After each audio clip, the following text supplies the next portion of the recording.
Dahil ang kababaihan, mas ramdam nila ang krisis ng bayan.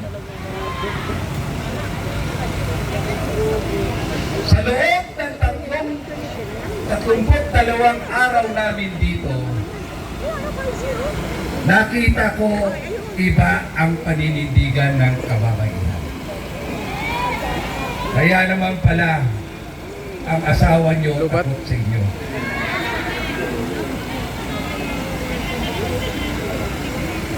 Ako po, tatayo dito, hindi ang pananawagan ko na bumaba ang bangag na administrasyon. Nandito ako, ang panawagan ko, dagdagan nyo pa ang pagiging Pilipino nyo. Dagdagan nyo pa ang pagiging tao nyo. At higit sa lahat, dagdagan nyo ang pagiging Kristiyano nyo. Mapalag ang bansang ito dahil may tumatayo sa loob ng 32 days, may tumatayo dito kahit mangilan-ngilan. Mangilan-ngilan man yan, pero pure naman ang puso nila.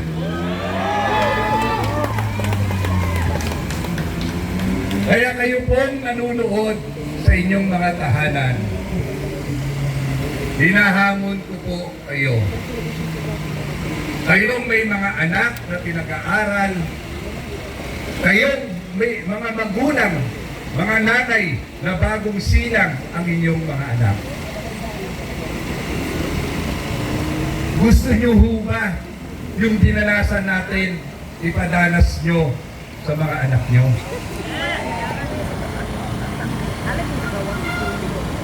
Hindi na ho tatagal pa ng ilang taon, pangkarote na ang bayang ito. Ang dami nating pera, mali-mali ang pera, hindi lumalabas dahil nakatago lang sa kanilang tahanan ang pera para sa bayan.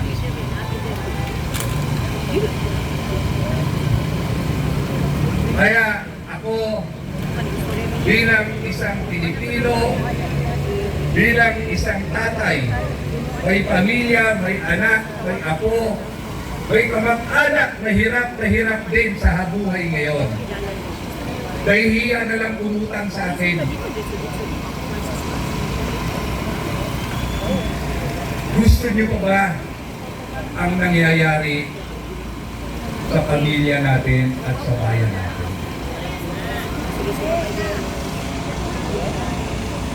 Kailan kayo gigising? Kailan kayo kikilos? Hayaan nyo na lang ba wagwagi ang kasamaan?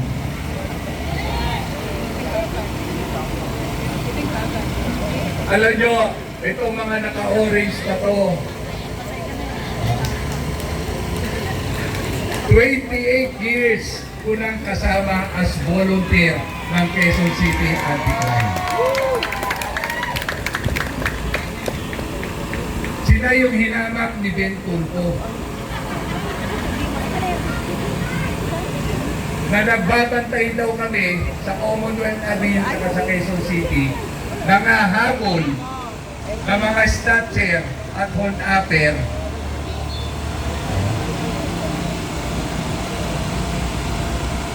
Binabayaran daw pa ito.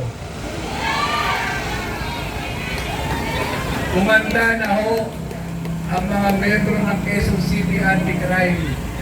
Pero ni payroll galing sa bayang ito, wala pong natanggap yan. At karamihan po sa inyo rito, lalo na yung natutulog, tumitindig, hirap na hirap din. Ang hirap kaya nung hindi ka naliligo. Ang hirap kaya hindi mo nasisilip ang pamilya mo. Ang hirap kaya sa Sabihan ka ng asawa mo, anak mo. Tatay, ano ka ba? Mas inulan mo pa ba yan? Kaysa sa amin?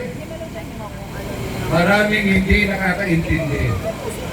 Pero saludo ko sa mga taong tumatayo para sa bayang ito. Kayo ang nagbigay lakas sa akin na tumindig at samahan kayo sa labang ito.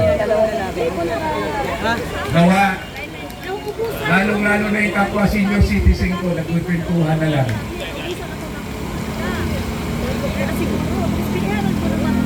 Sana po, bayan ko, kababayan ko,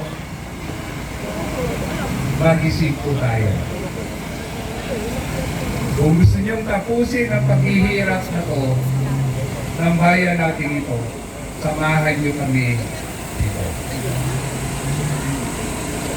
Buhayin ulit natin ang kasaysayan. Gagi yung bilang oh. Ano ba ang kasaysayan ng isang Pilipino?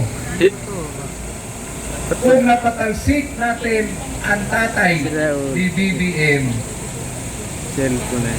bakit hindi natin mapapatalsik sa pamagitan ng people's power ang mas masahol pa sa tatay?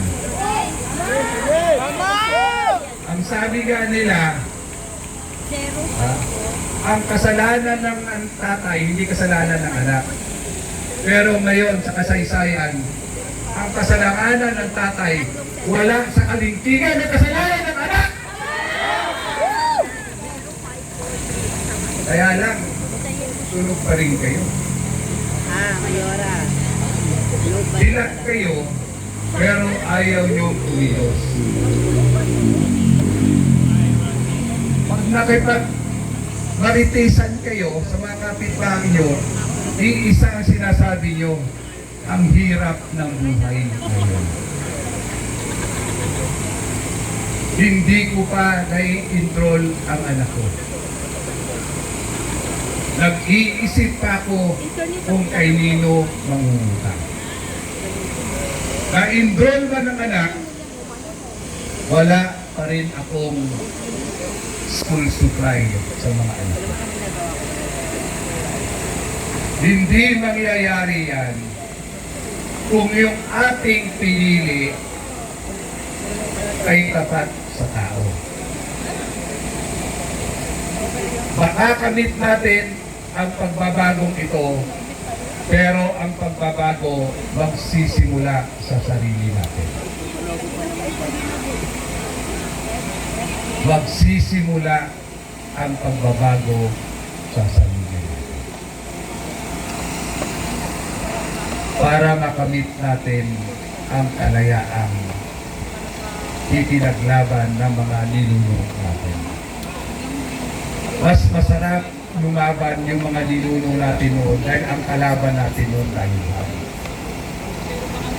Mas mahirap ang labanan ngayon dahil ang kalaban natin kapwa Pilipino. Pay now. Naway po Pay now. kahit paano magising po tayo.